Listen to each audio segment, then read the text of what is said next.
그 옛날에 그런 해가 되고 달이 된 남매라는 동화가 있었어요. 많이들 들어보셨으리라 생각합니다. 떡 장사를 하는 엄마가 떡을 팔고 이렇게 돌아오는 길인데 호랑이가 그 산에 나타났죠. 그래가지고 떡 하나 주면 안 잡아먹지. 이제 호랑이가 이렇게 말을 하죠. 그래가지고 떡을 하나를 줘요. 근데 또 호랑이가 이것이 말이야 다 먹고 나서 그만 그 엄마를 잡아먹어 버렸어요. 그리고 나서 그 엄마가 입던 옷을 이렇게 호랑이가 입고 이 엄마네 집, 이 아이들만 오빠와 여동생만 있는 그 집에 오게 됩니다. 그래가지고 애야 엄마 왔다 이렇게 말을 하는데 엄마 목소리가 아닌 게야.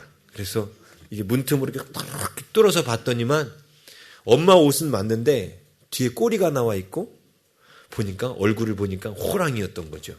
그래서 이 남매가 우리 엄마 목소리는 그렇지 않아요. 막 그러면서 문을 계속 안 열어주니까 이 호랑이가 이렇게 얘기하고 저렇게 얘기하고 그리고 나중에 호랑이가 열받지요. 그래서 문을 부시고 들어왔는데 그 사이 남매는 도망칩니다. 막 도망치는데 호랑이가 계속 쫓아오니까 어떻게 해요? 예? 그래서 이제 하나님께 기도를 해요. 하나님 저희들을 사랑하시고 살려주실 거면 하늘에서 튼튼한 동아줄을 내려주세요. 이렇게 기도를 합니다. 예? 그랬더니 갑자기 하늘에서 동아줄이 내려오죠. 예? 그래가지고 그 동아줄을 남매가 붙들고 하늘로 올라가요. 예? 근데 그 뒤에 호랑이도 어라 그 동아줄 내려오는 걸 보고 호랑이도 자기도 기도를 하죠.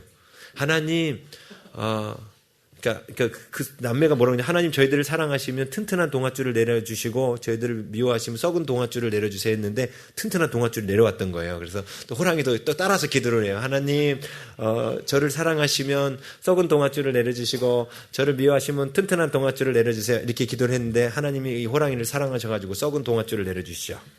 그래가지고 썩은 동아줄을 붙들고 올라가다가 호랑이는 떨어져 죽어버렸어요.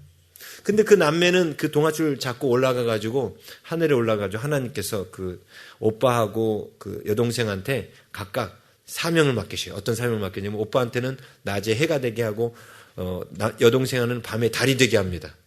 근데 어느 날 여동생이 밤에 땅을 이렇게 비추는 일을 하다가 너무 밤마다 무서워가지고 건의를 해요. 하나님께. 하나님 좀 바꿔주시면 안 돼요? 그래가지고 오빠가 밤으로 가서 달을 역할하고 그 여동생이 낮으로 가서 해 역할을 한다는 그런 동화가 있지요. 여러분 들어보셨죠? 네, 참 재밌는 동화예요. 근데 이 동화를 보면 우리 선조들의 마음이 담겨 있어요. 그게 뭐냐면 하늘의 해와 달이 되고 싶은 어떤 그런 마음이죠. 네. 근데 이 땅 가운데 빛을 비추신 하나님께서는 정말 우리도 빛을 내는 광명체가 되기를 원하셨습니다. 하나님도 그 남매처럼 해와 달이 되기를 하나님도 우리에게 원하셨다는 거예요. 근데 이 해와 달이 돼서 빛을 비추는 삶을 살려면 빛이 빛나고 있어야 되는 거예요. 그렇죠? 근데 여러분의 삶이 이 빛된 삶, 누군가에게 빛을 비추는 그런 삶을 살고 계십니까? 이렇게 질문을 하면 좀 이렇게 아니 좀 사는 것도 같고요, 안 사는 것도 같고 이렇게 대답할 수 있는데 우리가 하나님이 우리를 처음부터 이 광명체가 되도록 부르셨는데 빛을 비추는 삶을 살지 못하면 어떤 불상사가 발생되냐면요. 일단 남에게 빛을 비추지 못하면 내 삶도 어두워져요. 예? 그리고 누군가에게 빛을 비춰야 되는 이 사명을 감당하려면 일단 내가 밝아져야 되는 거예요. 그렇죠? 그래서 하나님이 우리를 하늘의 해와 달과 별과 같이 빛을 비추는 자가 되게 하기 위해서 하나님 먼저 우리들의 삶에 빛을 비추셨잖아요. 그 창세기 1장 3절 빛이 있으라 하심에 빛이 있었고 우리들의 삶에 빛을 비추셨다고요. 근데 그 빛을 받은 우리가 이제는 하늘의 광명체가 되기를 원합니다. 곧 빛된 삶을 살아야 된다는 거예요. 여러분 말씀 나눈 것처럼 우리들의 삶이 마귀의 권세 아래 오랫동안 놓여서 태홈, 깊은 물, 혼돈과 공허함의 삶이라고요. 지금도 그 혼돈과 공허함의 삶이 여전히 여러분들의 삶의 일부를 차지하고 있습니다. 어떤 분에게 그게 일부가 아니라 지금 내 생활 전부가 혼돈과 공허입니다. 뭐 이런 분도 있어요. 그렇죠? 자식도 몇 안 되는데 그 이놈의 자식놈들 말이야 내 말 하나도 안 듣고 남편은 내 속 박박 속이고 또 뭐 이제 결혼을 안 했는데 뭐 직장 나가는데 직장 동료들하고 맨날 이게 갈등만 있고 힘들고 문제고 막 내 삶에 정말 태움이 계속되는 그런 분들이 있어요.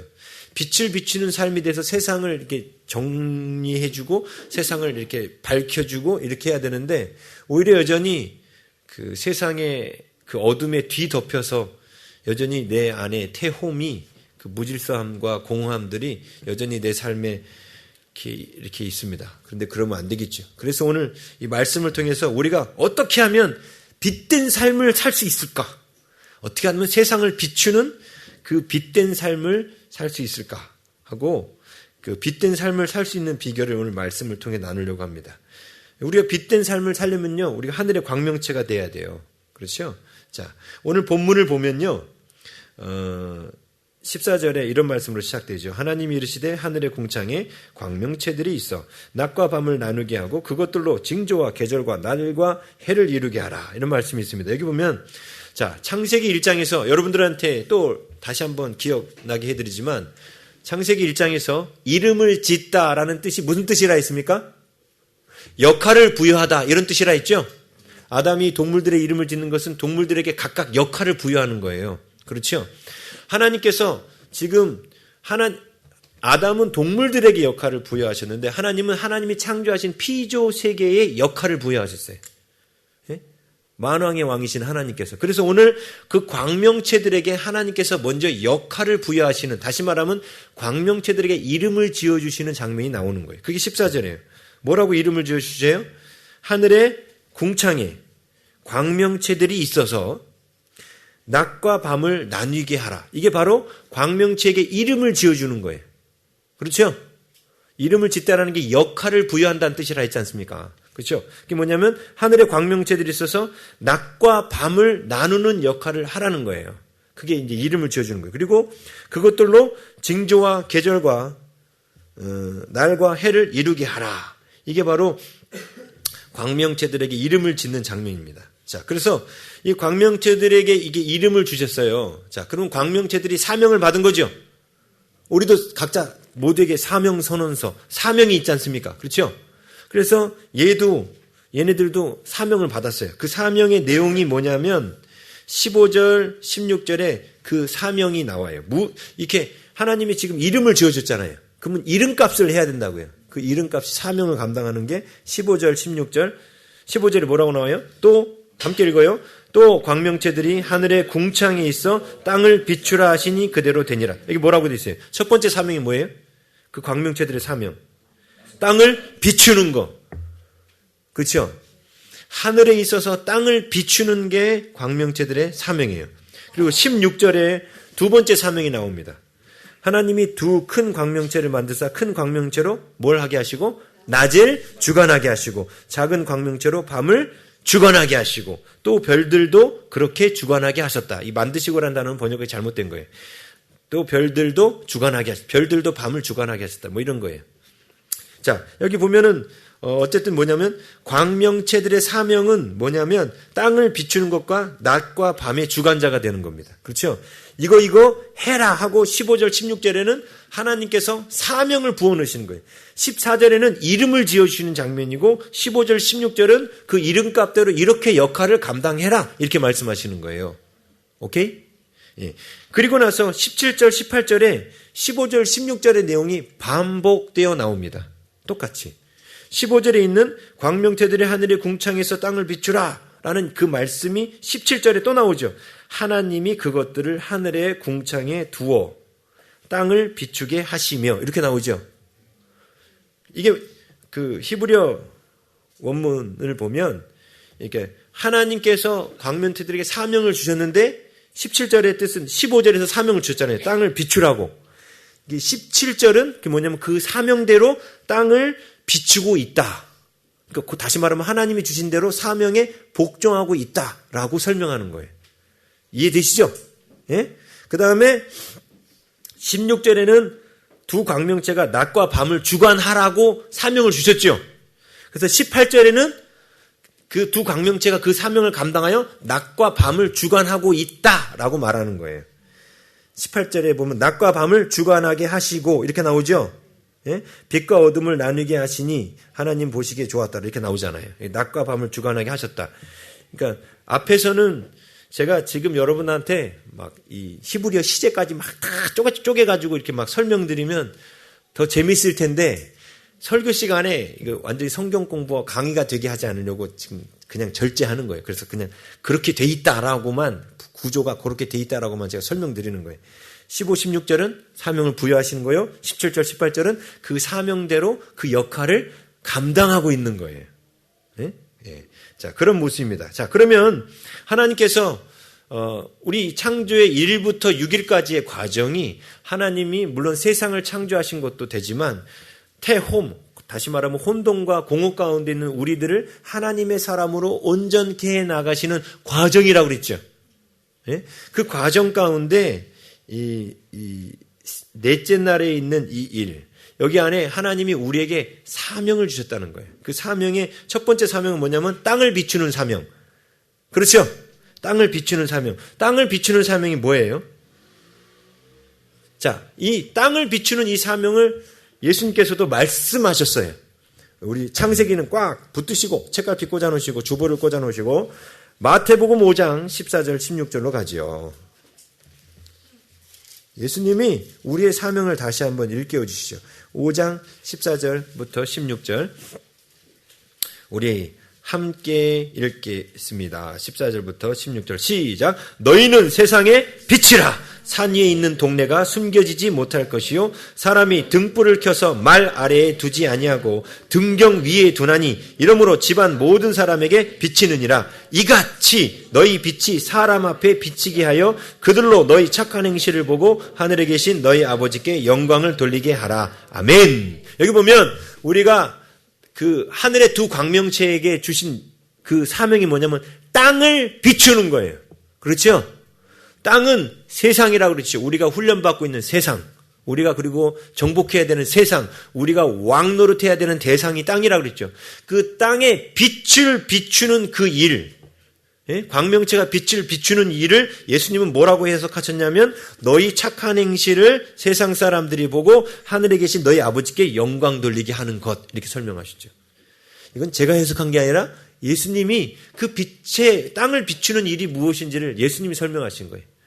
다시 말하면 우리가 하늘의 광명체가 되어서 땅을 비추는 그 일을 한다는 것은 사람들이 우리가 하나님의 말씀대로 복종하여 순종하여 삶으로 말미암아 사람들이 우리의 모습을 보고 예수 믿는 사람들은 뭔가 다르구나 라고 생각하고 주님께로 돌아오도록 하는 역할을 우리가 해야 된다는, 그게 땅에 빛을 비추는 거예요.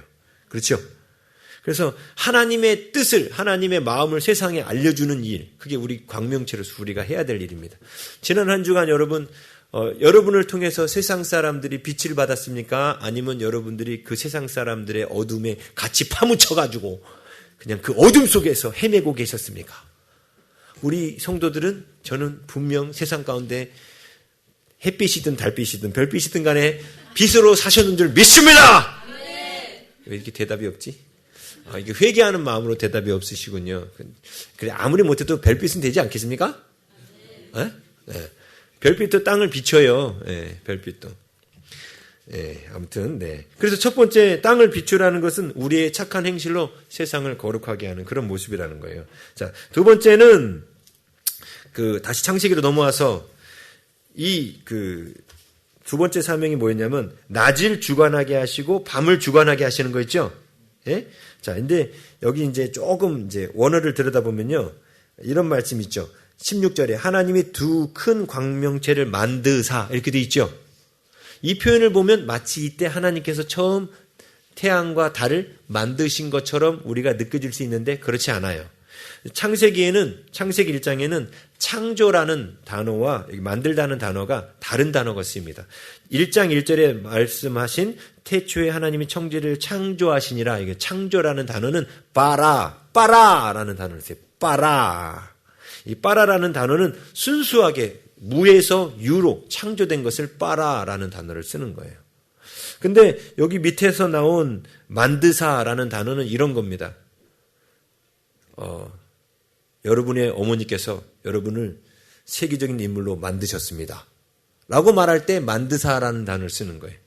그러니까 기존에 있는 것을 갖고 어떤 역할을 하도록 이렇게 하는 거.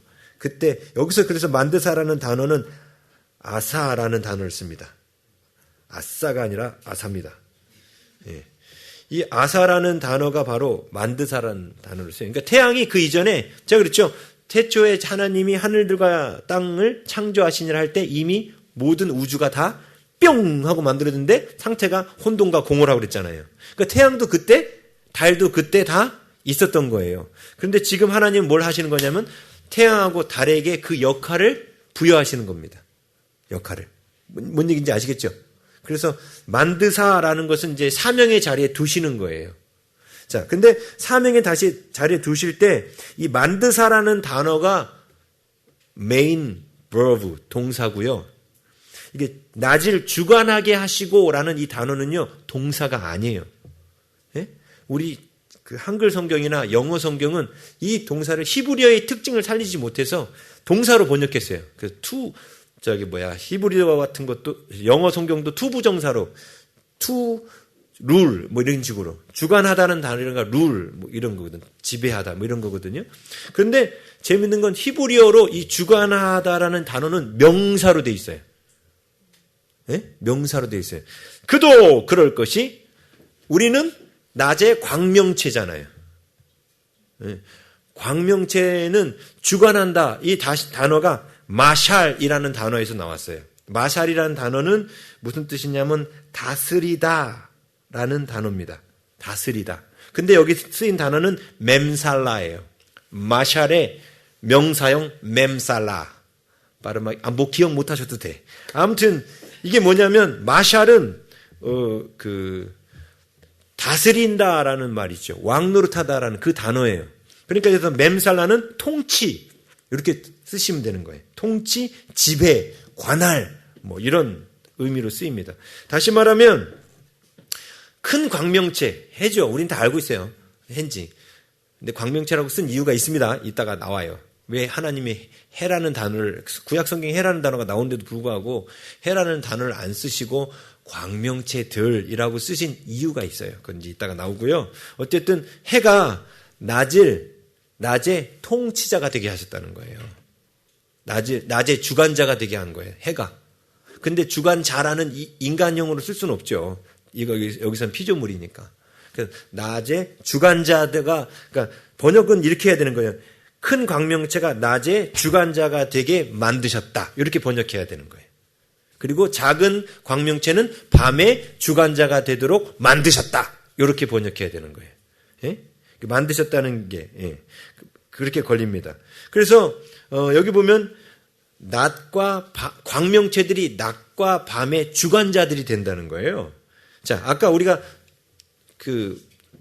하나님의 사람으로 온전해질 때 처음에는 땅을 비추는 우리의 선한 행실로 말미암아 온 땅에 하나님을 알리는 사람이 되게 하셨고, 두 번째는 낮과 밤의 주관자가 되게 하셨던 이 일은 뭐냐면요. 우리는 낮에 속하여서 세상을 비추는 왕이 되게 하셨다는 거예요. 자, 보세요.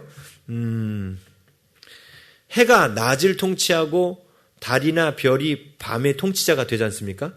그런데 하나님의 뜻은 왜 밤에 달과 별을 두셨죠? 밤에 달과 별이 없을 때를 경험해 보셨습니까? 저는 경험해 봤어요. 밤에 이제 산기도 갈 때. 하늘에 빽빽한 먹구름이 껴가지고 달도 별도 보이지 않는, 도심가에는 불빛이라도 있잖아요. 근데 산을 야간에 철야기도 한다고 등산할 때 가면요 정말 껌껌해요. 네? 달도 별도 보이지 않으면 정말 껌껌해요. 우리는 그나마 달이 보름달 떴을 때는 진짜 밤에 후레쉬도 필요 없어요. 진짜 화날 때는 네? 후레쉬도 필요가 없어요. 그리고 달이 안 뜨더라도요 하늘이 맑아서 별만 있어도 그래도 좀 보입니다. 밤에 잎사귀도 좀 보이고 보여요.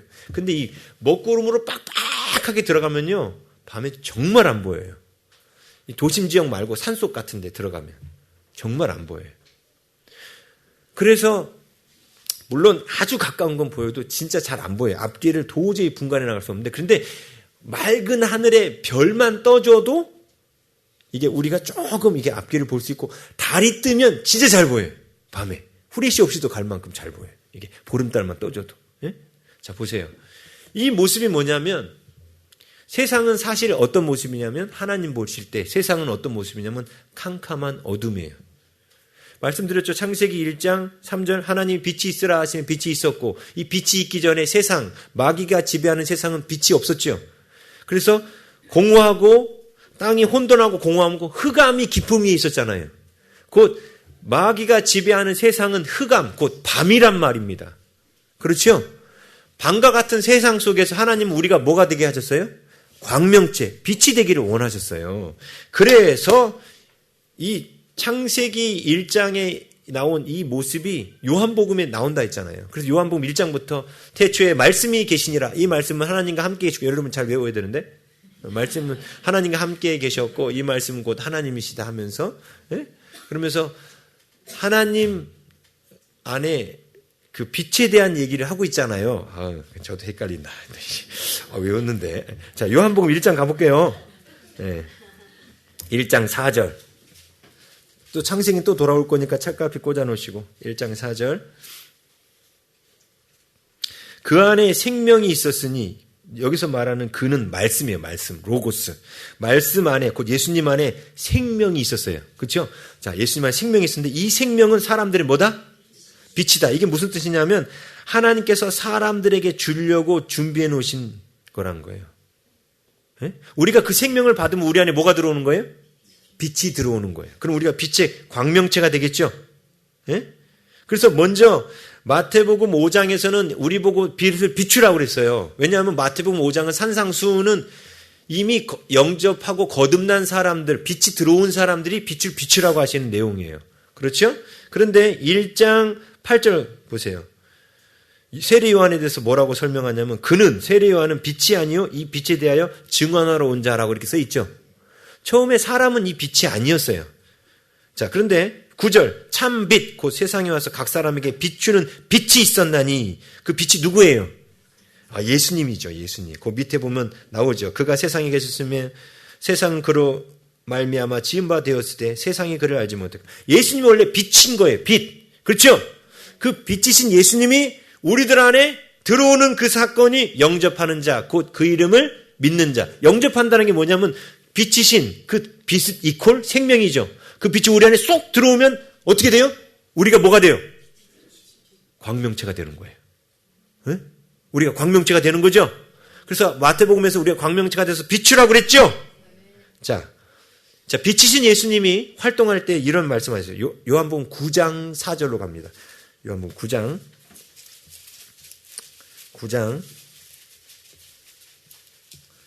4절 5절. 여러분이 말씀을 잘 알고 계셔야 이단들이 가르치는 거에 안 빠져요. 9장 4절 5절. 잘 보세요. 함께 읽습니다. 시작. 때가 아직 낮임에 나를 보내신 이의 일을 우리가 하여야 하리라. 밤이 오리니 그때는 아무도 일할 수 없느니라. 내가 세상에 있는 동안에는 세상의 빛이로라. 아멘. 자, 제가 전에 태홈 얘기하면서 그 요한복음 3장과 4장에 나온 니고데모와 사마리아 여인 얘기 해드렸죠. 니고데모는 밤에 찾아왔고 사마리아 여인은 예수님이 낮에 찾아가셨다 했죠. 요한복음에서의 낮과 밤은 그저 그냥 눈에 보이는 낮과 밤이 아니고 세상에 있는 영적 상태를 보여주는 거라 했잖아요. 니고데모는 밤에 속한 자였고 사마리아 여인은 주님 보실 때는 낮에 속한 자였다는 거예요. 에? 율법을 열심히 행하는 니고데모는 오히려 거듭나야 된다고 말씀하셨고, 사마리아 여인에게는 뭐라고 말씀하셨어요? 예배에 대해서, 하나님 앞에 이제 드디어 지성소로 들어가는 예배에 대해서 말씀하셨어요. 완전히 수준이 달라요. 사마리아 여인은 본인이 어둠이라고 생각했어요. 근데 아니에요. 예수님 볼 때는 어둠임을 깨닫는 자가 바로 빛 가운데 있는 거예요. 그렇죠? 근데 세상 사람들은 자신들이 빛 가운데 있다고 생각해. 그게 바로 어둠에 있는 사람들이에요. 그래서 예수님이, 그래서 요한복음에 있어서의 빛, 낮은 그런 의미로 계속 쓰이는 거예요. 그래서 예수님이 9장 4절에 때가 아직 낮이매라는 뜻이 지금 낮이네 우리 일하러 가자 이 뜻이 아니에요. 네? 아직은 세상에 밤이 오지 않았다는 게, 여기서 말하는 밤은 뭐냐면 예수님 십자가 사건입니다. 십자가로 말미암아 예수님이 3일 동안 무덤 속에 계셨죠. 그 기간이 밤이라는 거예요. 예? 제 말 이해하시겠죠? 그래서 때가 아직 낮음에 나를 보내신 이의 일을 우리가 하여야 하리라. 그러나 밤이 오리니 그때는 아무도 일할 수 없다. 밤은 예수님 십자가 사건을 말하는 거예요. 그러면서 내가 세상에 있는 동안은 세상의 빛이다. 그러니까 우리 눈으로 보는 낮과 밤을 얘기하는 게 아니에요. 지금 계속해서 주님이 마음껏 일하시고 있는, 자, 일상의 광명체들이라고 아까 표현했자고 했죠. 해와 달로 표현은 안 하고. 왜냐하면 성도들마다 다 빛의 광명체의 이 루멘이 달라요. 루멘이 밝기죠. 밝기를 나타내는 단위가 루멘이잖아요. 루멘. 예? 여러분의 밝기가 달라요. 다.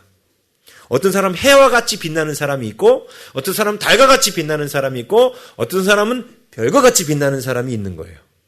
이 밝기가 사람마다 다 다릅니다. 그런데 예수님은 밝기가 어느 정도예요? 그 세 가지 해, 달, 별 중에 굳이 비교한다면 해죠. 그래서 예수님이 계신 동안에 세상이 낮은 거예요. 이해되죠? 낮은 거예요. 근데 그 빛을 받은 우리는 처음에는 별빛으로 시작하는 거죠. 그렇죠? 별빛으로 시작해서, 별빛으로 시작할 때는 조금만 먹구름만 껴도 깜깜해져요. 그죠? 별빛으로 시작하면 그래도 조금 친구들을 주님께로 인도할 수 있어요. 그렇지만 아직은 내공이 약해서 친구들이 가자! 그럼 에이 그래 가자 하고 이게 끌려가는 아주 약한 빛이란 말이에요. 그렇죠? 세상이 끌고 가면. 근데 조금 밝아지면 달빛이 되는 거예요. 달빛. 두루 환한 보름달과 같은 달빛이 돼요. 근데 달의 또 특징이 뭐죠? 수시로 빛이 바뀐다는 거예요. 환했다가 어두워졌다가 아예 사라져버려. 예? 환했다가 어두워졌다가 아예 사라져버려. 요 신앙이 있죠? 예? 요게 내 빛의 수준을 보여주는 거예요. 근데 하나님이 원하시는 빛은 뭐예요? 우리가 어떻게 되기를 원하셔요? 그냥 하늘에 해가 되기를 원하시는 거예요. 이건 계기일식 빼놓고는 거의 어두워질 일이 없죠? 예? 예수님 때도 그래서 계기일식이 있었잖아요. 잠깐 동안 어두워졌잖아요. 근데 계기일식 빼놓고는 해는 어두워질 일이 없다고요. 예? 낮에 있는 해를 하루 종일 어둡게 할 수 있는 일은 없다고요. 그렇죠? 그래서 해로 사느냐, 달로 사느냐, 별로 사느냐. 이게 우리의 신앙 성장의 과정인 거예요. 그리고 광명체들로서. 그렇죠? 자, 근데 여기서 보면 예수님은 해로서 당시의 땅을 비추고 계시는 그런 일이에요. 그러면 하나님이 우리가 낮과 같은, 해와 같은 낮의 광명체가 되기를 원하실까요? 밤의 광명체가 되기를 원하실까요? 그렇지요. 하나님은 우리가 낮의 광명체가 되기를 원하세요. 그런데 여기 낮의 광명체가 하루아침에 뿅 하고 되는 것이 아니라 밤의 광명체로부터 시작해서, 별부터 시작해서 달이 됐다가 해가 되는 거예요. 예? 그렇죠? 그래서 하나님이 광명체들에게 주신 것, 첫 번째는 땅을 비추는 일, 두 번째는 낮과 밤의 주관자가 되는 거예요. 세상 가운데 빛을 비추는 주관자, 세상을 통치하는 자가 되기를 원한다 했죠. 근데 통치의 빛이 날이 갈수록 어떻게 되기를 원하세요? 커지기를 원하셔요. 자, 그러면 이왕이면 하나님이 우리가 뭐가 되라? 해가 되라 이거죠. 해가 되라. 하늘에 뜬 해가 되기를 원하시겠죠? 더 넓은 곳을 더 강력하게 비추는 그런 해가 되기를 원하십니다. 그래서 사람들을 그 하나님의 빛 가운데로 데려오는 사람이 되기를 원하는 거예요. 자, 그래서 이제 이 광명체들이라는 단어를 여러분한테 좀 설명을 드리려고 그래요. 자, 다시 창세기로 돌아가세요. 이 광명체들이라는 단어는, 이 광명체라는 단어가 마오르라는 히브리어를 씁니다. 마오르라는 단어를 쓰는데, 이 광명체라는 단어가, 자, 제가 여러분들한테 말씀드렸죠. 창조의 1일부터 그 6일에서 7일, 이게 우리가 세상에서 하나님께로 나아가는 과정, 곧 하나님의 사람으로 온전해지는 과정이라고 그랬죠. 이 우리가 하나님의 사람으로 온전해지는 과정을 보여주는 또 다른 모델이 성막이라고 그랬잖아요. 그렇죠? 그래서 우리 빛이 있음에 빛이 비추라라는 그 사건이 번제단 사건이라고 그랬죠. 기억나세요? 그 다음에 둘째 날 궁창을 만드신 사건이 물두멍 사건이라고 그랬죠. 예? 물두멍 사건. 그리고 그 물두멍이 그 바다라고 불렀잖아요. 그래서 셋째 날에 물이 이렇게 아랫물에서 땅과 이렇게 구분되잖아요. 구분되고 땅 위로 올라가는 게 물두멍에 손을 씻고 이제 지성소로 이제 성소 안으로 들어가는 거라고 했죠. 성소 안으로 들어와 가지고 땅 위에 뭐가 있었어요? 씨 가진 열매 맺는 나무, 열매 맺는 과일, 그다음에 씨 가진 열매 맺는 채소가 있고 반면에 씨하고는 상관없는 풀 두 종류가 만들어진다 했죠. 근데 풀은 나중에 누구에게 주어져요? 짐승에게. 근데 씨는 누구에게 주어졌다 했어요? 씨 가진 열매 맺는 나무나 씨 가진 채소는 누구에게 하나님 주셨다 했어요? 사람에게 주셨다 했죠. 자, 이 사건이 그 성막 가운데 뭐를 상징한다 그랬죠? 네? 성막 안에 있는 기구 중에 뭐냐면 이게 떡상이에요. 떡상. 떡상 위에 그 광야에서 이스라엘 백성들이 그러니까 지지난주에 설교했잖아요. 지난주에 새가족 초청 행사 때문에 안 하고 지지난주에 설교했잖아요. 그때 제가 시간이 없어서 다 못했어요. 그 떡상이 광야에서는 떡상을 차리려면 추수를 할 수 있었습니까? 광야 40년 동안? 없었죠. 그럼 광야에서는 뭐 갖고 떡을 만들어야 돼요? 그렇지요. 근데 그 만나에 대해서 신명기가 묘사할 때 가씨 갖고라는 표현을 써요. 씨라는 표현을 써요. 그리고 실제로도 나중에 가나안 땅 들어가서는 씨인 밀 이삭을 빻아서 떡을 만든 거예요. 그렇죠? 자, 그러면서 제가 그 씨를 먹는 사람이 되는 데잖아요, 우리가. 그게 바로 씨는 생명을 뜻한다 했죠. 그게 씨라는 단어가 예수 그리스도를 뜻한다고 했잖아요. 기억나시죠? 그러면 조금만 더 보여드릴게요. 갈라디아서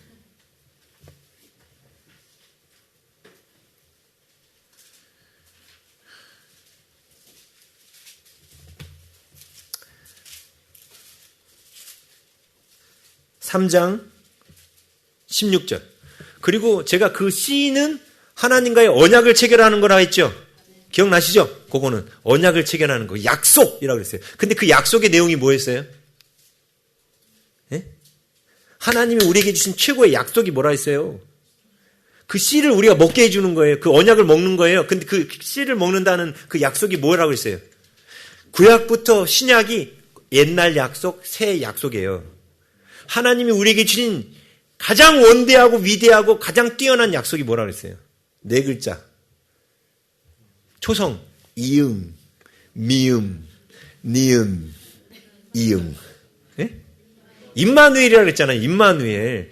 임마누엘에 관한 약속이라고 그랬지 않습니까? 하나님이 우리와 함께 하시는 것. 그렇죠? 그래야 우리의 안에 있는 태홈이 치료된다고 그랬잖아요. 하나님이 우리와 함께 하셔야 사람은 고립 때문에 병이 생긴다고 그랬잖아요. 그렇죠? 외로움 때문에. 하나님이 함께 하셔야 우리 안에 있는 마음의 병들이 치유된다고 그랬지 않습니까? 근데 하나님이 우리와 함께 하시겠다는 약속을 받는 게 바로 떡상에서 이루어지는 거예요. 떡상은 씨라고 그랬죠. 씨. 예? 씨가 그때 말씀드렸던 게 약속이라고 했잖아요. 약속. 그래서 갈라디아서 3장 16절 보세요. 이 약속들은 아브라함과 그 자손에게 말씀하신 것인데 여럿을 가리켜 그 자손들이라 하지 아니하시고 오직 한 사람을 가리켜 내 자손이라 하셨으니 곧 그리스도라. 이렇게 돼 있죠. 지금 아브라함한테 내 자손을 하늘의 별과 같이 많게 하리라 그랬거든요. 근데 여기서 자손을 하늘의 별과 같이 많게 한다면 여기서 자손이라는 단어가 복수해야 되잖아요. 근데 단수라는 거예요. 그리고 너의 자손으로 말미암아 세상 만민들이 복을 받을 것이다. 이렇게 표현했다고요. 그럼 너의 후손들 복수해야 되잖아요. 근데 너의 자손으로 말미암아도 역시 단수인데 거기서 나온 자손이라는 단어가 히브리어로 뭐라고 했어요? 씨라고 그랬잖아요. 씨. 기억나시죠? 그게 단어가 씨라고 그랬잖아요. 다시 말하면 내 씨로 말미암아 세상 만국이 복을 받을 것이다. 근데 그때 나온 씨가 복수라고 했어요? 단수라고 했어요? 단수. 지금 바울이 그걸 해석하는 거예요. 여기서도 바울이 이 약속들을 그 아브라함과 그 자손에게, 자손이라고, 한글 성경은 자손이라고 번역되어 있어요. 그런데 여러분 영어 성경을 보시면 이게 자손으로 번역이 안 됐고요. seed, C로 번역되어 있습니다. 영어 성경은. 왜? 헬라어가 C로 되어 있거든요. 네? 당시 헬라어에 자손이라는 단어를 쓰는 헬라어가 있어요. 그런데 그 자손이라는 단어를 바울이 일부러 쓰지 않았어요. 그리고 히브리어에 나온 그 씨라는 의미를 그대로 살리기 위해서 이 단어를 씨라는 단어로 그대로 헬라어에 C라는 헬라어를 가져다가 그대로 써놨어요. 그래서 영어 성경은 아예 his seed 이렇게 나와 있어요. 그 단수형으로. 제 말 뜻 이해하시죠? 그래서 자손들, 씨들이라는 복수형을 쓰지 아니하시고 오직 한 사람을 가리켜 내 씨라고 하셨으니 곧 그리스도라. 그 떡상 안에 있는 떡은 예수 그리스도를 상징한다고 그랬죠. 그리고 그리스도께서 우리와 함께 하시는 임마누엘의 약속을 상징한다고 그랬죠. 예? 그 떡을 먹는 일이 곧 예수를 우리가 먹는 거예요. 그게 임마누엘이에요. 그래서 성찬식은 임마누엘에 대한 의식이라고요. 우리와 함께 하심에 대한 걸 메모리하는 거예요. 기억하는 거라고요. 성찬식이. 기억나셨죠? 예. 그래서 떡상으로 나아가는 일이 그 하나님의 언약, 임마누엘의 언약을 받는 장면이라고 했습니다. 자, 그러면 오늘 힌트. 오늘 그 넷째 날, 마오르, 광명체가 되는 이 일은 우리 지금 성소 안에 들어왔잖아요. 지난번에 우리 야유회 때 성막 갔다 왔잖아요. 자, 원래는 떡상부터 가는 거예요. 그 다음에 어디로 갈까요? 별로 어렵지 않은데 광명체라는 단어를 말씀드려서 어디로 갈까요? 그 다음에 금등대로 가겠죠. 금등잔으로. 그렇지 않아요? 예, 그래요. 그래서 이 마오르라는 단어가, 이 광명체라는 단어가 그래서 성막에서 쓰입니다. 똑같이. 어디서 쓴다고요? 금등잔에서 쓰여요. 예, 그래서 여러분 어디를 보시냐면 출애굽기 35장 14절. 이게 너무 많이 나오는데 35장.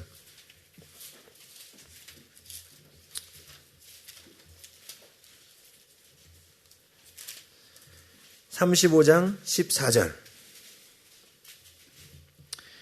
자, 여기 보면 이렇게 나와요. 불 켜는 등잔대와 그 기구와 그 등잔과 등이와 이렇게 나오죠. 근데 이걸 히브리어로 봐야 마오르가 보여요.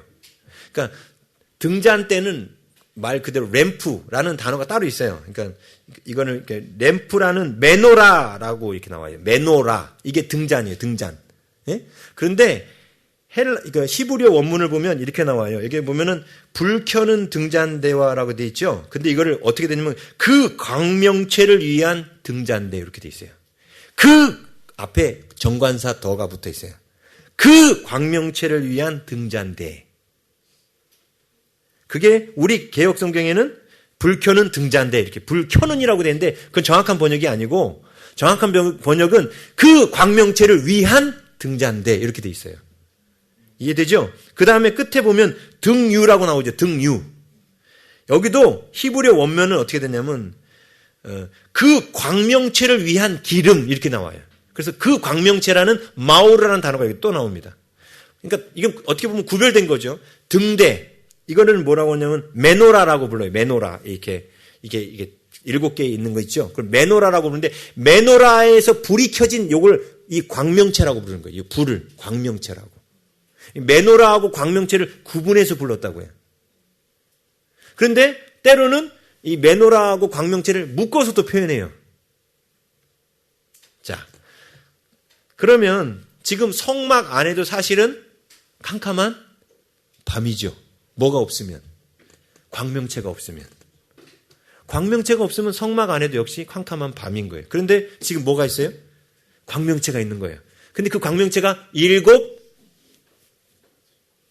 광명체가 있죠? 자, 이 광명체를 계시록에서는 뭘로 보여줬습니까? 7 금 촛대로 이렇게 보여줬잖아요. 정확하면 촛대는 아니에요. 왜냐면 이 메노라를 말하는 거니까. 7 금 등잔이 있는 거를 말하는 거예요. 그렇죠? 근데 이 7 금 등잔으로 빛을 비추는데 성막 안이 여러분 들어가서 그 빛이 혹시 켜져 있었나요? 그 촛불 갖고 그 성막 안을 구경하셨습니까? 아니면 따로 이렇게 등을 켜놓거나 성막을 이렇게 보통 열어놓는데 어떻게 보셨어요? 성막 가서 보셨을 때. 보조등이 있었죠? 예, 그거 갖고도 화나지 않아요. 근데 하나님이 원하시는 건 우리가 뭐가 되는 거예요? 광명체가? 예? 우리가 뭐가 되는 거라고 했어요? 해가 되는 거예요. 해가 되면 요 메노라 위에 있는 그 등불 정도는 이게 교회란 말이에요. 계시록에서 상징하는 교회였죠. 우리가 교회잖아요. 우리가 세상에 빛을 비추는 교회. 근데 이 빛이 하나님이 우리가 얼마만큼 밝아지기를 원해요? 예수님만큼 해처럼 밝아지기를 원해요. 그러면 자, 천국에 가면 뭐가 없다? 우리 그 창세기 세 번째 날에 얘기 말씀드렸죠. 천국 가면 뭐가 사라진다 그랬어요. 새하늘과 새 땅에 가면.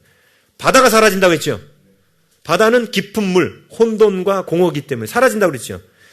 그래서 계시록 22장 1절에 처음 하늘과 처음 땅은 사라졌고 내가 새 하늘과 새 땅을 보니 바다가 없더라라고 그랬잖아요.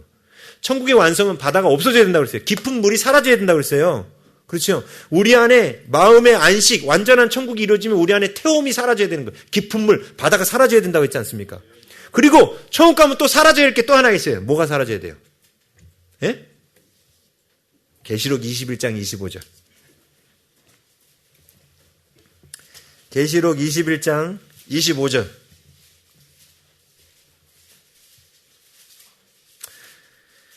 함께 읽겠습니다. 21장 25절 시작. 낮에 성문들을 도무지 닫지 아니하리니 거기에는 밤이 없죠. 천국 가면 밤이 없어요. 왜요?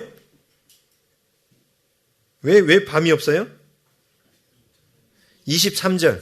그 성은 해나 달의 비침이 쓸데없으니 이는 하나님의 영광이 비치고, 하나님의 영광은 물론 해는 하나님의 영광을 비유한 거죠. 하나님 그 영광 자체가 비춰버리니까 밤이 오질 않죠? 22장 5절. 22장 5절. 함께 읽습니다. 시작. 다시 밤이 없겠고 등불과 햇빛이 쓸데없으니 이는 주 하나님이 그들에게 빛이심이라. 여기 보면 천국 가면 그래서 뭐가 사라져요? 밤이 사라지는 거예요. 우리의 심령에도 별빛, 달빛, 햇빛이 돼서 내 안에 온전히 해로 막 빛나면, 예수님처럼 해로 막 빛나는 사람은 태움이 없어요. 혼돈과 공허가 없다는 거예요. 늘 주님 안에 완전히 주님과 동행하고 주님과 평안 가운데 있는 사람. 주님과 평안 가운데 있다 한다는 뜻이, 태움이 됐다는 뜻이 죽어서 천국 갔다는 뜻이 아니라 그러죠. 예수님이 태움이 없는 완전한 빛이셨잖아요. 근데도 예수님이 고난도 당하셨고, 그렇죠? 우리가 완전한 빛 가운데 거한다는 뜻이 고난도 없고 그냥 만사태평에 그냥 부자의 염려할 것에 걱정 없는 그 삶을 말하는 게 아니에요. 예수님의 삶을 보면 태움이 없는 완전한 빛 가운데 계신 분이었잖아요. 근데 그 삶이라는 게 뭐냐면, 부족함 없는 삶도 물론 그거의 부수적인 하나지만 그 삶이 뭐냐면 온전히 하나님만 나타나는 삶이에요. 그게 빛의 삶이에요. 그래서 하나님은 우리가 궁극적으로 해가 되기를 원하세요. 큰 광명체가 되기를 원하세요. 아예 밤을 없애버리는 큰 광명체가 되기를 원하시는 거예요. 지금 창세기 1장을 갖고 우리에게 지금 그런 편지를 쓰고 계시는 거예요. 나는 너희들이 큰 광명체가 되기를 원한다. 이게 지금 우리가 어디 온 거예요? 금등잔 거기 온 거예요. 메노라 있는 데 온 거예요. 메노라 위에 있는 그 빛을 마오르 광명체라고 불렀다고 해요. 우리가 지금 거기 도착한 거죠. 자, 그런데 목사님, 저도요, 별빛이 아니라 달빛도 되고, 물론 가끔씩 깎였다가 커지긴 하지만 달빛도 되고 아예 햇빛이 되기를 원해요. 전하고 원치 않겠어요. 근데 말처럼 쉽게 되냐고요. 이런 분들 있지 않습니까? 그죠? 안 돼요, 이게 참. 내가 세상에 빛을 비추는 그런 사람이 되고 싶은데 이게 잘 안 된다고요. 근데 하나님이 우리가 어떻게 하면 이렇게 광명체가 될 수 있는지 그 방법을 14절에 가르쳐 주셨어요. 14절. 창세기 1장 14절 보겠습니다.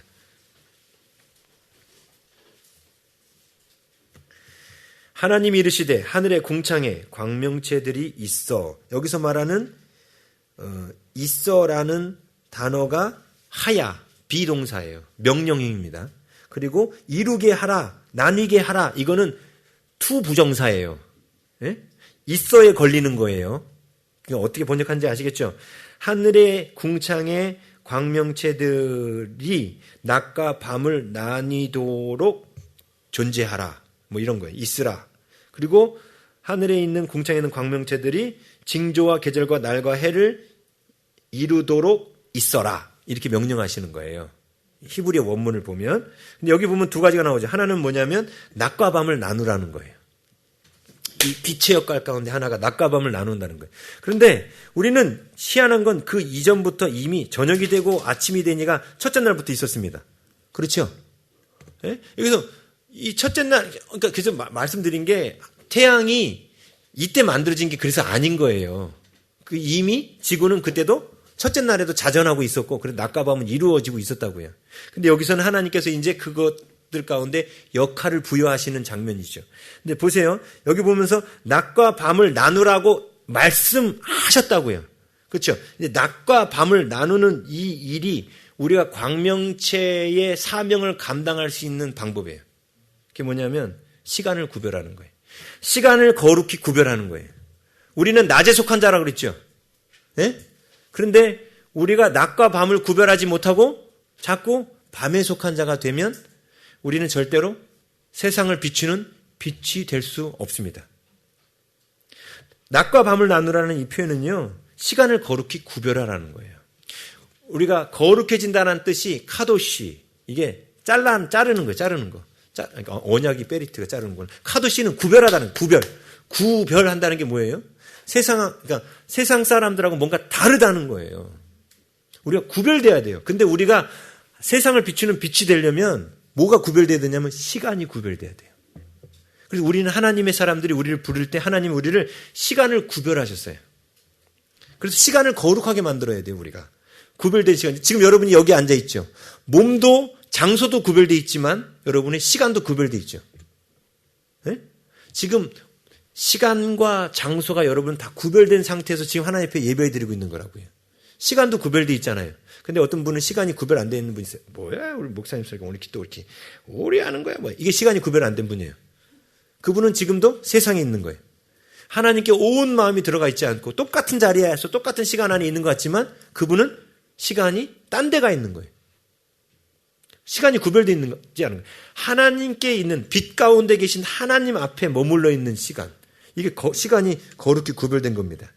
자, 그래서 우리들의 삶에 세상을 비추는 그런 사람이 되려면요, 우리들의 삶에 낮과 밤이 구분되어 있어야 돼요. 시간이 거룩히 구별되어 있어야 돼요. 이것을 알기 쉽게 표현하면 우선순위가 나눠져 있어야 된다고요. 우리가 그 사명선언서 수련회하면서 말씀드렸죠. 우리 인생에는 4가지 일이 있다고. 중요하지도 급하지도 않은 일. 급하지만 중요하지는 않은 일. 그죠? 그리고 급하고 중요한 일. 그리고 중요하지만 급하지 않은 일. 이 4가지 종류의 일들이 있다고 그랬죠. 우리들의 시간 안에는. 근데 이 중에서 어떤 일이 우리들을 거룩하게 하는 가장 중요한 우선순위를 둬야 될 시간이라고 했습니까? 중요하지만 급하지 않은 일. 이게 사실 우리를 거룩하게 만드는 일이라고 했죠. 중요하지만 급하지 않은 일이 큐티하는 거예요. 그렇죠? 중요하지만 급하지 않은 일이 여러분 기도하는 시간이에요. 기도 안 한다고 당장 급한 일은 아니거든요. 기도 안 한다고 뭔가 날벼락이 치거나 그러진 않아요. 큐티 안 한다고 날벼락 치진 않아요. 그렇지만 중요하잖아요. 근데 이 중요하지만 급하지 않은 이 일에 우리의 삶의 우선순위를 두라는 거예요. 이게 바로 시간을 거룩히 구별하는 거예요. 그렇죠. 하나님 앞에 나와서 그 하나님과 교제하는 그 시간, 중요하지만 급하지 않은 그 시간, 그 시간이 우리들의 삶에 구별되어 있지 않으면 우리가 절대로 세상에 빛을 비출 수 있는 사람이 못 됩니다. 그렇죠. 지난 한 주간을 돌아보시면 여러분들이 새벽 예배도 잘 나오고 큐티도 잘하고 기도 생활도 잘했어요. 그럼 지난 주간에 분명 여러분은 뭐 별빛이든 달빛이든 햇빛이든 간에 빛으로 사셨을 건데 이 시간의 구별이 안 되면 먹구름이 낀 이전의 깜깜한 세상과 전혀 다를 바 없는 그런 삶을 사셨을 거예요. 근데 요즘 그래도 여러분이 별빛이든 달빛이든 좀 밤에서 좀 헤어나오는 것 같죠? 빛이 비치는 것 같지 않아요? 여러분들 삶에? 좀 숨통이 트이고, 그죠? 그 이유가 뭐냐면 여러분들의 삶이 하나님 앞에 시간이 거룩히 구별된 곳에 있기 때문에 그래요. 지금도 여러분은 구별된 시간 안에 머물고 계시는 거예요. 이게 바로 낮과 밤을 나누는 삶입니다. 낮과 밤을 나누는 삶이 우리 안에 있어야 되는데 지금 마귀는 거꾸로 어떤 일을 시켜요, 우리에게? 밤에 속한 자가 되게 만드는 거예요. 실제로도 물리적으로도 육신적으로도 마귀는 우리를 밤에 속한 자가 되게 만들어요. 그래서 마귀에게 사로잡힌 자의 특징, 불면증, 잠을 못 자요. 그렇죠? 희한하죠? 밤 되면 자야 되는데 잠이 안 와요. 마귀가 콱 사로잡고 있기 때문에 그런 거예요. 정상적인 사람은 밤에 잠을 자고 낮에 눈이 말똥말똥한 게 정상적인 사람이잖아요. 근데 마귀에게 속해서 뭔가 눌려있는 사람들은 밤에는 눈이 말똥말똥하고 낮에는 힘을 이러지요. 예? 그게 시간이 구별되지 않은 사람이에요. 근데 여러분 안에 큐티 생활, 기도 생활, 하나님과 하는 이 경건 생활의 시간이 거룩하게 구별되지 않으면 여러분은 자꾸만 밤의 시간으로 들어가 버려요. 사단의 시간에 속해 버려요. 그래서 나중에 여러분들에게도 불면증이 와 버려요. 그래서 여러분한테 그랬잖아요. 불면증 오시는 분들은 밤에 제가 5스텝 하라고 했잖아요. 주님 감사합니다. 감사기도 하고 그 다음에 하나님 더 감사할 거 있으면 가르쳐 주세요. 그러면 마귀가 기도를 방해하느라고 재우던가. 네? 아니면 하나님께서 너 밤이니까 자라 하고 하나님이 재우시던가. 결론은 자게 된다니까요. 그래서 밤에 5스텝 하라고 했잖아. 잠이 안 오면 5스텝 하라고 했잖아. 5스텝 하라는 뜻이 무슨 뜻이냐면 그 밤에 잠 안 올 때 시간을 하나님께 거룩히 구별해 드리라는 거예요. 그럼 놀라운 건 정상이 돼요, 몸이. 잠이 온다니까요. 제가 여태까지 불면증 걸렸는데 불면증 걸린 사람한테 5스텝을 했는데 잠이 안 왔다는 사람 한 명도 못 봤어요. 마귀가 자기가 침해당하니까 방해를 해서라도 재워야 되잖아. 그렇죠? 우리가 이게 시간을 구별하려고만 하면요, 마귀가 힘을 못 쓰는 거예요. 그래서 우리는 낮과 밤이 구별돼야 돼요. 자꾸 낮에 속해 있어야 돼요. 하나님의 빛을 받는 곳에 우리가 있어야 된다고요. 그렇죠? 자, 두 번째는 여기 보니까 14절에 이런 말 했죠. 낮과 밤을 나누게 하고 그것들로 징조와 계절과 날과 해를 이루게 하라고 그랬죠. 여기서 말한 네 가지 단어가 나와요. 첫 번째 뭐냐면 징조라는 단어는 오트라는 단어고 날은 말 그대로 욤, 하루. 우리 해와 달 때문에, 해 때문에 하루가 넘어간다는 걸 알지요. 우리 광명체들 때문에 해는 1년, 2년, 그게 바뀌는 걸 알지요. 예? 그런데 여기 보면은 계절이라는 단어가 나와요, 계절. 그러니까 징조라는 단어도 나오고, 자, 하나님은 하늘에 있는 해, 달, 별들로 말미암아 우리에게 징조를 보여주셔요. 이 오트라는 단어를 쓰는데 이것을 영어로는 사인 이렇게 번역하기도 합니다. 표시, 표징, 징조, 표적. 이게 뭐냐면 하나님께서 하늘에 있는 걸 갖고 이 땅에 어떤 징조를 보여주세요. 이게 뭐냐면 뭐 이런 거 있죠. 여호와의 크고 두려운 날이 이르기 전에 해가 어두워지고 달이 핏빛같이 변한다. 해가 어두워지고 달이 핏빛같이 변하는 블러드문 뜬다고 그랬잖아요. 근데 해가 어두워지는 건 일식이고 블러드문이 뜨는 건 특별한 현상이잖아요. 근데 이런 기상 현상을 통해서 하나님이 이 땅에 하나님의 때를 알려주신다고요. 예? 하나님의 때를 알려주셔요. 그렇죠? 그런데 성경에 이런 말씀이 있어요. 시간이 이제 너무 많이 지나가가지고 그래도 찾아봐야 되나? 찾아볼게요. 중요한 거니까. 에레미야 10장 2절입니다. 에레미야 10장 2절.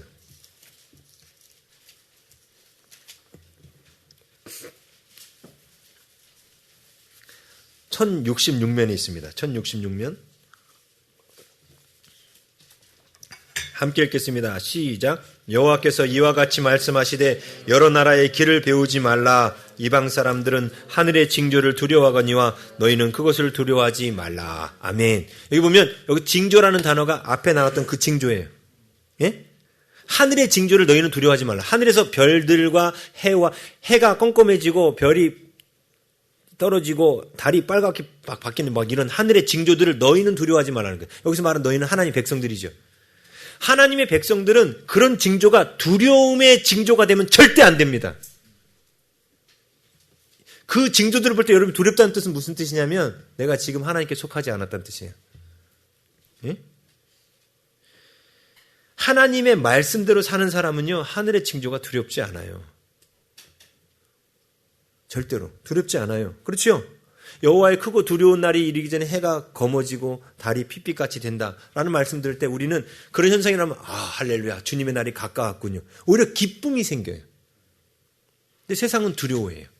그렇죠? 이 징조라는 단어가 그런 거예요. 하나님은 해달별로, 왜냐하면 이거는 누군가가 뭐라고 해야 되나 조작을 못해요. 해와 달과 별로 하나님에게 우리에게 주시는 이거는 조작을 못합니다. 그래서 이 징조라는 단어가 그래서 무지개도 징조라는 단어를 써요. 무지개도 하나님이 주시는 어떤 사인이에요. 예? 그래서 징조라는 게 그러니까 하나님의 하늘의 해 달별로 우리에게 어떤 말씀하신 사인이 있다는 거. 주님 오실 때가 거의 다 됐네요. 주님 할렐루야. 막 우리는 오히려 그때 두려워하지 않고 감사하고 막 기뻐하고 그러죠. 천둥 치면 우리는 할렐루야! 하늘이 박수를 치는구나, 그냥. 이렇게 생각하는데, 천둥 치는 소리를 듣고, 어이, 이러는 사람은 이게 두려움이 있는 사람이에요. 죄에 대한. 네? 자, 그 다음에 그 창세기 1장 14절에 보면 이 해, 달, 별들이 또 뭘 하냐면 두 번째 계절을 이룬다는 말이 나옵니다. 이 계절을 이룬다는 말은 정확한 단어가 아니에요. 왜냐하면 에덴 동산 안에는 사계절이 있지는 않았거든요. 그래서 계절이라는 단어는 모에드라는 단어인데 이거는 이렇게 돼 있어요. 정한 때, 정한 장소 이런 단어로 써요. 모에드라는 단어가. 그래서 이 단어는 절기라는 단어로 쓰입니다. 모에드. 그래서 레위기 23장 2절에 보면 이스라엘 자손에게 말하여 이르라. 이것이 나의 절기들이니 할 때 이 계절이라고 쓴 모에드라는 단어를 씁니다. 다시 말하면 해, 달, 별을 통하여 하나님은 우리에게 뭘 주시냐면 절기를 주신다는 거예요. 자, 절기를 지키는 게 바로 우리가 빛을 비추는 사람으로서 절기를 지키는 사람이 되어야 빛을 비추는 사람이 된다는 거예요. 자, 절기의 제일 기본이 뭐죠? 그렇죠. 안식일을 기억하여 그날을 거룩히 지키라. 그 다음에 안식일이 확장된 게 절기라고 그랬죠. 그래서 유월절, 오순절, 장막절. 이게 절기를 지키는 거예요. 이게 뭐냐면 그 3대 절기가 되면 너희는 남자들은 무조건 1년에 3번 하나님께 보여라. 네? 절기가 되면 이스라엘 백성들이 예루살렘으로 저 밑에 저 북쪽으로 남쪽으로 흩어진 백성들도 요 3대 절기가 되면 무조건 올라오라는 거예요. 하나님 앞에 보이라는 거예요. 그래서 성경에 그런 말이 있거든요. 하나님 그러다가 그때 남자들이 다 절기 지키러 올라가면 그 동네는 누가 지켜? 대적들이 와가지고 뺏어갈 수 있잖아요. 그래서 하나님 뭘 약속하셨어요? 그 기간 동안에 내가 지켜주겠다. 대적들이 못 들어오도록. 하나님 그렇게 말씀하셨어요. 근데 이스라엘 백성은 절기 잘 지켰어요? 잘 못 지켰어요. 잘 못 지켰어요. 그래서 결국 대적들한테 뺏길까봐 못 지킨 거예요. 그래서 결국 대적들한테 뺏겼어요. 절기를 지켜서 뺏긴 게 아니라 절기를 못 지켰기 때문에 뺏긴 겁니다. 다시 말하면 이 절기를 지키는 것은 믿음 없이는 안 되는 거예요. 주일 성수하겠다고 비싼 월급 많이 주는 데를 근데 주님 월급 많이 주는 데를 내려놓으면 제가 어머니 병원비도 내야 되고 못 되는데 제가 안 됩니다. 근데 하나님 주일 성수하는 직장을 가면 진짜 주님이 책임지셔야 됩니다. 하고 그냥 이때 말씀대로 움직이잖아요. 절기를 지키기 위해서. 그럼 하나님 책임지셔요. 하나님 일하셔요. 근데 사람들이 절기 가운데 또 하나가 뭐냐면 안식년이에요. 6년째 되는 해 하나님이 2해 먹을 것을 주셔요. 네? 그럼 그 다음에는 안 뿌려야 되잖아. 근데 사람들이 아싸 2해 치고도 생각 올해 또 뿌려가지고 부자 되자. 안 지키는 거예요. 이스라엘 백성들이 계속 절기를 안 지켰어요. 안식년도 안 지켰는데 당연히 희년은 더더욱 안 지켰죠. 그래서 희년을 안 지킨 결과가 하나님이 강제로 이스라엘 백성들에게 이스라엘 땅에 안식년과 희년을 선포하셨죠. 70년간. 사울왕 때부터 마지막 시드기야 왕 때까지 지키지 않았던 안식년과 희년을 총 더하면 몇 년? 70년이라 했죠. 그래서 하나님이 강제로 쉬게 했단 말입니다. 절기를 그들이 지키지 않으니까. 쉽게 말하면 이 절기를 지킨다는 뜻은요. 하나님과 함께하는 규칙적인 습관을 만들라는 거예요. 아까 경건 생활은 시간을 거룩히 구별하는 거죠. 이거는 더 구체적인 거예요. 절기를 지킨다는 것은. 하나님과 함께하는 시간이 습관이 돼야 된다는 거예요. 정기적으로, 습관적으로, 규칙적으로 하나님께 나아가야 된다는 거예요. 근데 사람들이 이거의 제일 기본인 주일 성수도 제대로 안 해. 주일 성수도 안 해. 그러니까 이 하나님과 예수님이 습관을 따라 하나님께 기도하러 나가셨다고요. 습관을 따라. 이게 바로 우리가 절기를 지키는 모습이에요. 이게 우리가 절기를 지키는 자가 되지 않으면 절대로 세상에 빛을 비추는 사람이 될 수가 없어요. 자, 그래서 전에 한번 말씀을 나눴었는데 그래도 마지막으로 한번 볼게요. 스가랴서 4장 볼게요. 스가랴 4장. 스가랴서는 구약성경 말라기 바로 앞에예요. 끝부분입니다. 스가랴 4장 1316면입니다.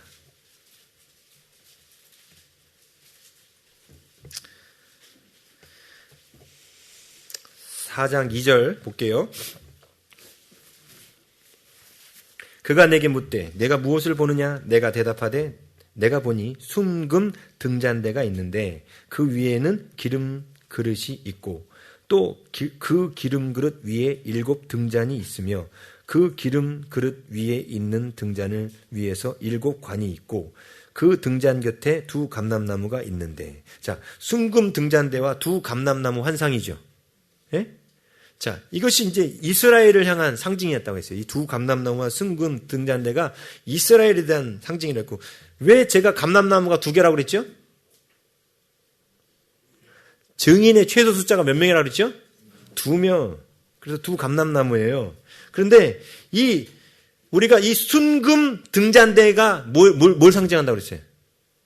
우리 교회, 우리를 상징하죠. 순금 등잔대에 있는 광명체가 바로 우리잖아요. 그렇죠? 근데 이 순금 등잔대에 있는 이 밑에 기름통이 있어요. 기름통. 근데 놀라운 건 이 기름통이 구조가 어떻게 되어 있는가 보세요. 11절. 내가 그에게 물어 이르되 등잔대 좌우에 그 감람나무는 무슨 뜻이니까 하고, 12절 다시 그에게 물어 이르되 금 기름을 흘리는 2 금관 옆에 있는 이 감람나무 2가지, 이렇게 표현했죠. 지금 감람나무 2그루가 이 메노라라는 그 금장대 옆에 감람나무가 2개가 있어요. 그리고 이 메노라 위에는 그 기름을 담는 그릇들이 있는데, 이 2 감람나무에서 빨대로, 호수로 그 금 등잔 램프에 기름 담는 곳에 빨대로 이렇게 연결되어 있는 거예요. 7개 다 이렇게 2 감람나무씩 연결되어 있어요. 그래서 이 2 감람나무에서, 감람나무가 바로 기름, 올리브 나무잖아요. 올리브 기름. 네? 올리브 기름이 흘러가는 모습이 황금 기름이 흘러가는 모습으로 이렇게 환상이 그렇게 보였다는 거예요. 지금 이 그림이. 그죠? 다시 말하면 우리가 세상에 빛을 비추는 사람이 되려면 뭐가 필요해요? 기름이 필요한 거예요. 그 기름 공급을 어디서 받아요? 2 감람나무로부터 공급을 받는 거예요. 그렇죠? 이 2 감람나무로부터 기름을 공급받는 이 사건이 성령께서 우리에게 기름 부으시는 사건이라고 했죠. 네? 여러분이 기도의 자리에서 하나님 앞에 성령의 기름 부으심을 받지 아니하면 절대로 세상 가운데 나가서 빛을 계속 유지할 수가 없어요. 한 번은 제가 선물을 받았는데, 초를 선물을 받았어요. 근데 이게 수제, 직접 만든 초인데, 어떤 목사님 위임식 가서, 개척 그 설립 예배 가서 받았거든요. 근데 여기다 불을 딱 붙였거든요. 그랬더니만요, 초만 이렇게 빛나는 게 아니라, 이 컵 전체가 다 이렇게 불로 타는 거예요, 이렇게. 네? 그래가지고 그 목사님한테 전화가 왔어. 문자가 왔어. 저희가 초 제작을 잘못했다고. 여기 안에 이 향불나라고 특별한 기름을 붓는데 너무 많이 부어가지고, 향 많이 나라고 부었는데 너무 많이 부어가지고, 간혹이 아니라 2개 다 그러더라고. 많이 탄다고. 기름이 많으면요, 심지만 타는 게 아니에요. 다 타요, 다. 우리가 그만큼 공급받아야 되는 거 아닙니까? 네? 막 성령으로부터 우리가 그렇게 기도의 자리에서 그렇게 기름 공급을 받아야 돼요. 그래야 세상에 빛을 비칠 수 있는 사람이 되는 겁니다. 이게 넷째 날을 통하여 우리에게 하나님이 주시는 말씀이에요. 우리가 이런 사람으로 회복되기를 원하시는 거예요. 오늘 말씀을 정리하겠습니다. 큰 광명체, 작은 광명체들을 만드셔서 하나님은 우리가 땅을 비추는 사람, 우리의 착한 행실로 세상을 거룩하게 하는 왕이 되기를 원하셨어요. 어두운 세상을 정복하고 다스리는 왕이 되도록 우리에게 원하셨습니다. 그리고 이왕이면 온 일을 밝게 비추는 별이 아니라 해가 되라는 거예요. 별 다음에 달의 기간도 있어요. 그래도 달이 별보다는 나아요. 예? 달이 별보다는 낫죠? 예. 근데 우리는 달의 수준에서 커졌다, 작아졌다. 은혜를 받을 때는 헤헤헤 그러다가 은혜 떨어지면 또 완전 슬럼프 빠지는 달이 되지 마시고 언제나 반짝반짝반짝 세상을 비추는 해가 되셔야 돼요. 그래서 말씀드렸죠. 부활 때의 영광이 각각 다르다고. 고린도전서 15장에 보면 부활 때에 어떤 사람은 해처럼 부활하고 어떤 사람은 달처럼 부활하고 어떤 사람은 별처럼 부활한다. 이것이 바울이 말할 때 부활의 모습이 이렇다라고 바울이 설명했잖아요. 이 땅에서 여러분이 큰 광명체가 되시면 마지막 날 예수님 재림하시는 그날 우리 부활할 때도 큰 광명체의 모습과 같이 큰 영광 가운데 부활하는 거고, 이 땅에서 내 이 오지랖이라고 해야 되나? 오지랖이 너무 그런 단어인가? 이 내 빛이 그냥 조그만 별빛 수준이면 부활 때도 내 수준은 별빛이라는 거예요. 영광이. 하나님 주신 나에게 주신 영광이. 이왕이면 해가 되라는 거예요. 해가. 그리고 이렇게 되려면 이렇게 빛을 비추는 자가 되려면 시간을 구별해야 돼요. 반드시 그래서 여러분한테 제가 경생표 목숨 걸고 경생표 이렇게 하는 게 여러분 빛이 비추려면 이게 돼야 돼요. 그리고 두 번째는 이런 것들이 하나님 앞에 나오는 것이 습관이 돼야 돼요. 절기가 돼야 돼요. 습관이 돼야 돼요. 규칙적으로. 그리고 자주 나와야 돼요. 하나님이 이스라엘 백성들한테 만든 절기가 엄청 많잖아요. 안식일 기본. 그죠? 안식일, 그 다음에 6월절도 무교절 끝나고 일주일간. 그 다음에 오순절도 일주일. 장막절 7월달은 아예 내내 그냥 절기야. 완전히 하나님께만 집중하도록 그걸 계속 규칙적으로 하나님을 만나라는 거예요. 이렇게 해야만 성령의 기름 공급을 받을 수 있다는 거예요. 그래야 우리가 세상을 밝히 두루 비추는 하나님의 사람이 될 줄 믿습니다. 이번 주에 이제 여러분 말씀 나누면서 내 안에 시간을 거룩히 구별됐는지 다시금 점검하시고 안 됐다면 이번 주 다시 점검하는 거예요. 새벽 예배를 나올 때랑 안 나올 때랑 큐티 생활을 할 때랑 안 할 때랑 기도 생활을 할 때랑 안 할 때랑 여러분의 빛이 달라진다는 것은 굳이 설명드리지 않아도 여러분 너무나 잘 알고 계세요. 근데 그 빛이 더 밝아지도록 내일 보겠습니다. 예, 오늘 말씀 생각하면서 우리 함께 찬양하기 원합니다. 낮엔 해처럼 밤엔 달처럼 그렇게 살 수는 없을까? 그런데 내가 원하는 건 아예 낮에 해처럼만 살 수는 없을까?